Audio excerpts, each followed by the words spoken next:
All right, take two. Kid interrupting. Sorry about that. Welcome back. It's sometime in the afternoon. It's Taco Tuesday. Kind of want to touch base with everybody, show you the projects that I got going on, and see how you're doing, see what you guys are into. Um, Brian came over Sunday and flew all day with me again and had a blast. I'm supposed to be doing some editing, which I will get to in a minute. But I want to show you this thing. I doubt anybody recognizes the way it is now, but this is what's left of Boo. It was a Cinewhoop. I had the bright idea after watching Brian's Murder Hornet build to kind of have a 3-inch that wasn't a Cinewhoop, but still an HD flyer without a GoPro. And I took off the prop guards, shaved off the extensions, put a battery on it. And mind you, I've been flying the Cinewhoop with a 1500 milliamp. Most people are flying like 800s, but with plenty of power, that's huge. Look at the size of that thing. With plenty of power, this thing flew phenomenal. I was very disappointed when I got the stack because I thought I ordered the one with the 3.3 volt pad and it did not. So I had to use a step down. I had a minor crash way out in the woods and ended up somehow popping the step down.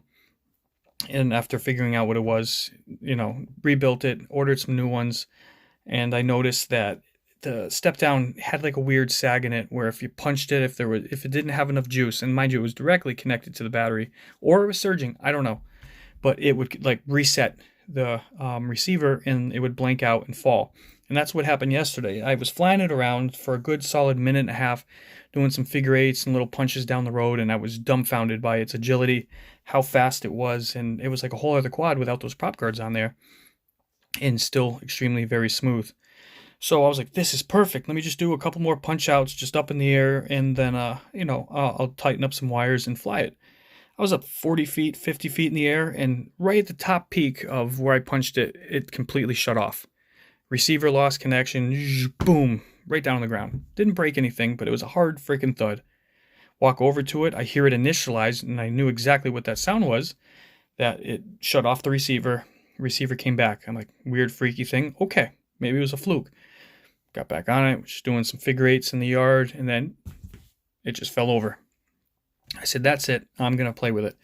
So I took it apart, and I said, I'm going to take that out. I had a micro receiver that I don't think worked, actually, but I had one of these cool little guys. You plug it into Betaflight and do the bind sequence, but I tried 8 times and could not get this guy to bind. So I ripped it out of anger, and when I get to that point, there is no turning back. So what you see here is the stack, which still needs a couple things gutted off it, which I'm going to give to Brian because he can run this with a regular 5-volt receiver. I gutted the frame. I'm just going to use it as a paperweight right now. Unless anybody's looking for a 3-inch frame, by all means, you are absolutely. It'll fit a 20 by 20. I don't know if you can see the holes. There's a set of holes. There's 2 sets. I can't get my finger on there. Hold on. Let's see if I can get some light on it. So there's holes. There's a set of holes here on the set. So you can do two different stacks. I had just one in the center. Plenty of room because this had the Cadex turtle.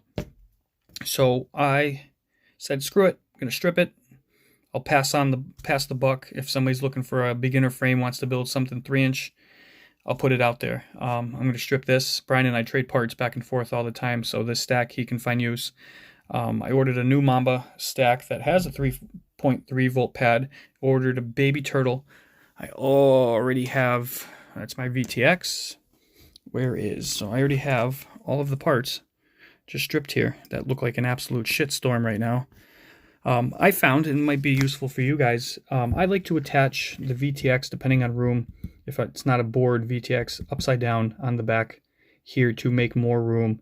And then I use, like, it's basically the original Tiny Whoop connectors. I actually don't remember what the name of these are, PH1s or something like that.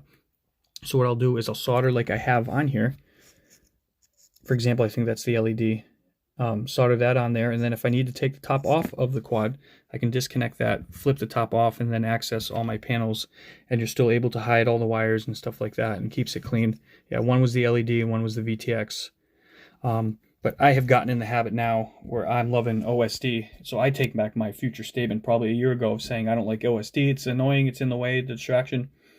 Now, you can see your voltage, you don't have to rely on the beeper, so you have 2 stages of safety. You have it on your screen, and then if the quad is beeping at you, If it's close to you, obviously you hear the beeping, but if you're a far ways out, you can kind of plan ahead on the route you want to take if you're doing a little longer range, or like me, like playing in the trees and you get out of hand and you get quite a ways away. Your voltage will tell you, and based on flying a few times with it, you'll know how far you can get out.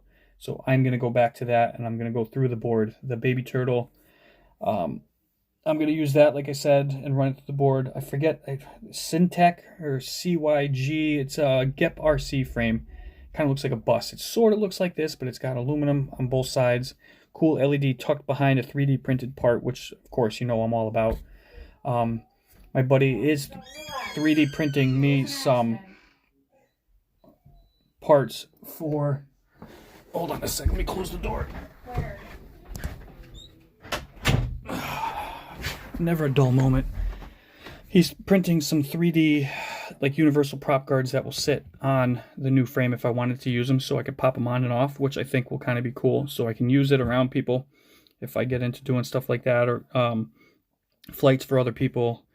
It'll help in the trees, but then take it off and it'll make it much more agile. I think the flight time will increase, and then it gives me a smaller quad to do certain things with that, even like the Mega Bee that I have, where it's quite big, and I wouldn't fly that in certain spots. But again, I gutted this just because you don't want a fail of any part while you're in the air over water. I like taking those chances. I like that shot, like my intro that everyone comments on. You don't want that accidental blurp and it to go down, because then all that work and money is gone.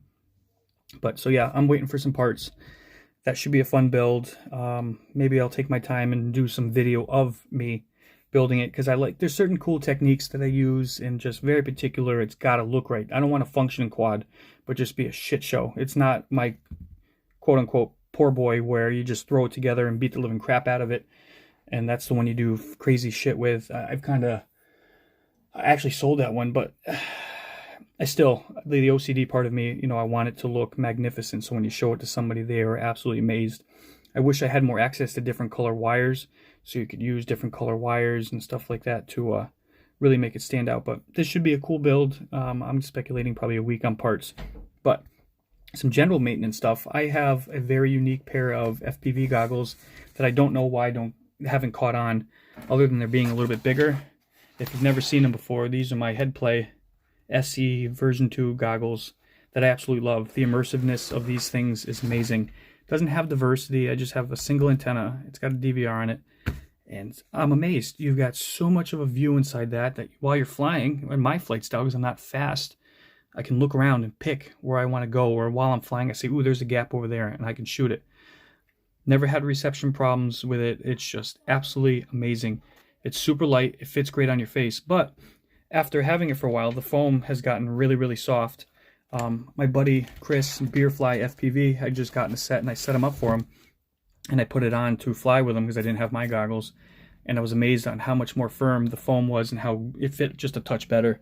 So I'm glad that I found a set of replacement foam, which I am going to go put on now. And then I need to organize and clean. After a weekend of flying with Brian, I literally just throw everything on my desk, and I'm exhausted Sunday evening, so nothing gets put away. A couple other projects coming up. My brother Quadfather, 504, shout to him. He got a 3D printer and has been farting around. He made a bunch of prints for me. I got a whole box full of them, and I found this one out of it. All I did was modify, because it had an Instago holder type thing on it, mount, that I won't use because this guy won't be able to. I don't think he'd fly really well with it. I've finally convinced myself to swap out Cadex EOS 2, I think it is, 1200 TVL. I'm going to throw it on here. It's a touch more weight, but I think this guy will be okay with it. So I'm going to use this mount. Oh, fuck. Dropped it. Oh, parental warning. Bad language. Don't listen to me. But this is a rubbery 3D printed mount, which is perfect. It's super light. Focus. So I got room for all the stuff. A little protector on the top.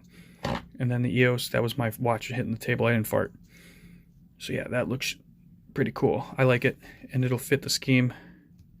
And it'll look really cool on there. It'll keep the camera about the same height, but I'll have a little bit better of a camera.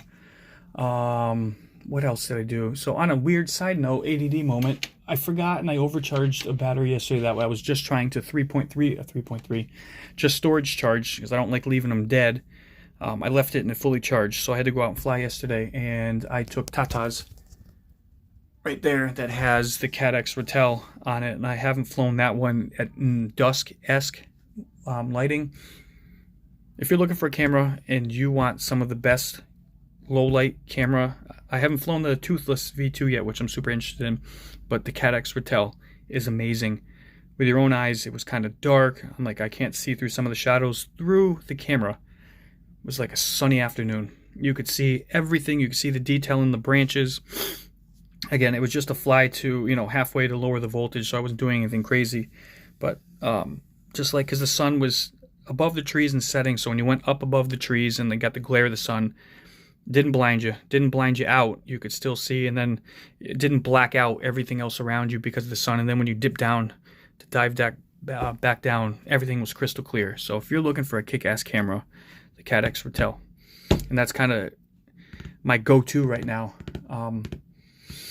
I'm swapping out, fudge, I forgot. I ordered a Foxeer camera. I have one full size left. Enigma right here has an old Monster V2 in it, and that's my chill cinematic flyer. And certain lighting conditions, it's absolutely horrible. I could never get it where I was happy, and I just forgot about it. So I ordered a Foxeer, and I wish I could remember what the hell one it is.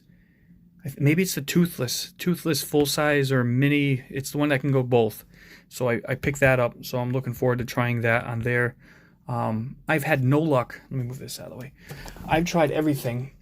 I found that with Tata's here, I had some vibrations, and that was due to one of the sets of screws that hold the bottom arms to the plate were loose because I never Loctited them. Fixed that. I have no vibration, mind you, in the FPV feed at all. It flies super smooth.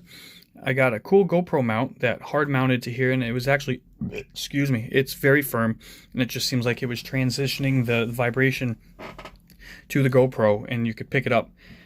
I did the soft mounts on this one, and then I noticed that it was a different vibration. It wasn't fast. It was...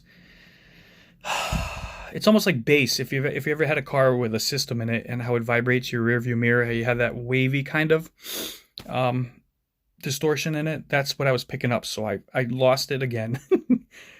I went back to the one that I made. So it's like a hard foam that comes in packaging when I worked for the old company. And big pumps and stuff like that would come in these boxes. They have these pieces of foam that, it's not memory foam, but if you press it and leave it, it kind of stays for a while. So it's like a high dense foam.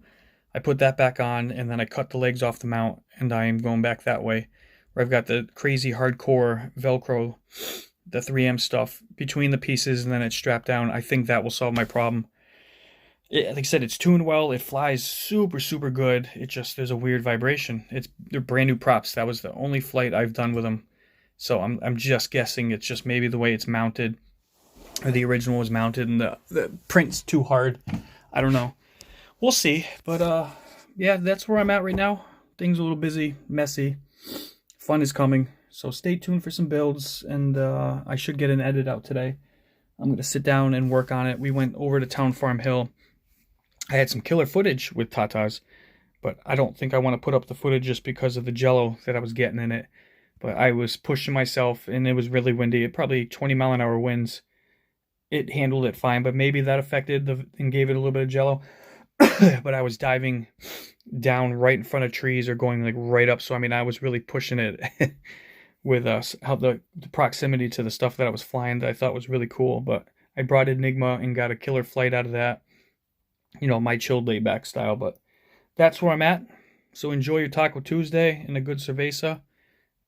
We'll see you guys soon.